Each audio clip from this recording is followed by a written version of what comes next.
आज की डेट में संविदा कर्मचारियों को लेकर एक अहम फैसला लिया गया है। जी हाँ दोस्तों, आज की डेट में एक नोटिस भी जारी किया गया है जिसमें नियमितीकरण को लेकर एक बड़ा फैसला लिया गया है। और उसमें नियमितीकरण को लेकर एक बड़ी हेडिंग में साफ तौर पे लिखा गया है, संविदा कर्मचारियों के लिए मोदी सरकार का बड़ा फैसला। जी हाँ दोस्तों, आज की डेट में ये जानकारी न्यूज़पेपर में भी देखने को मिल रही है। साथ ही साथ न्यूज की ऑफिशियल साइटों पर भी इसकी काफ़ी ज़्यादा चर्चाएं चल रही है, जिसके बारे में आपको डिटेल में जानकारी देने वाले हैं। जिसमें साफ तौर पे बताया जा रहा है कि नियमितीकरण का इंतजार कर रहे संविदा कर्मचारियों के लिए मोदी सरकार का बड़ा फैसला। तो क्या यहाँ पे फैसला लिया गया है, इससे संविदा कर्मियों को क्या लाभ मिलने वाला है, इसके बारे में आपको डिटेल में जानकारी देने वाले हैं। तो वीडियो को आप कंप्लीट देखिएगा। और इस तरह की कोई भी जानकारी आती है या कोई भी अपडेट आती है आपको जानना है तो इस वीडियो पर एक लाइक करके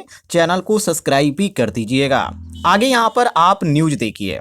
यहाँ पर बताया जा रहा है कि देश भर में लाखों संविदा कर्मचारी लंबे समय से नियमितीकरण अर्थात रेगुलेशन की मांग कर रहे थे।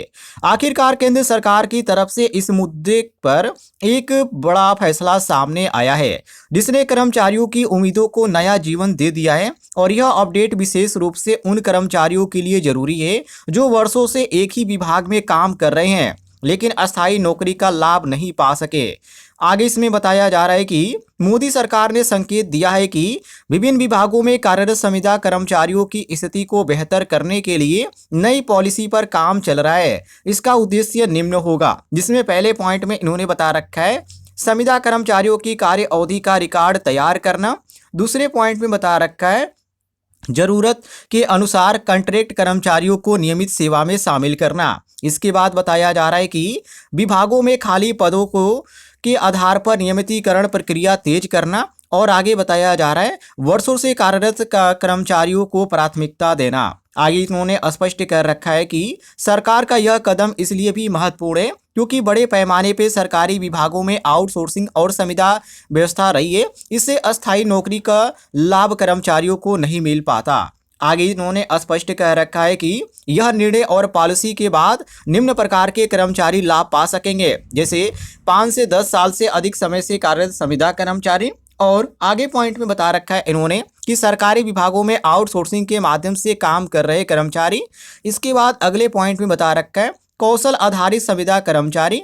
आगे पॉइंट में इन्होंने बता रखा है राज्य और केंद्र के सहयोगी विभागों में लगे कॉन्ट्रैक्ट कर्मचारी। आगे इन्होंने स्पष्ट कह रखा है कि केंद्र सरकार के सामने वर्षों से यह मांग रखी जा रही थी कि संविदा कर्मचारियों को उचित लाभ और सुरक्षा मिले। कुछ यहाँ पे प्रमुख कारण भी थे, जैसे पॉइंट में इन्होंने बता रखा है कि विभागों में अस्थायी कर्मचारियों की कमी थी। इसके बाद लंबे समय से चल रही संविदा व्यवस्था का विरोध भी था और कर्मचारी अनुकूल नीति लागू करने का दबाव भी कर रहे थे।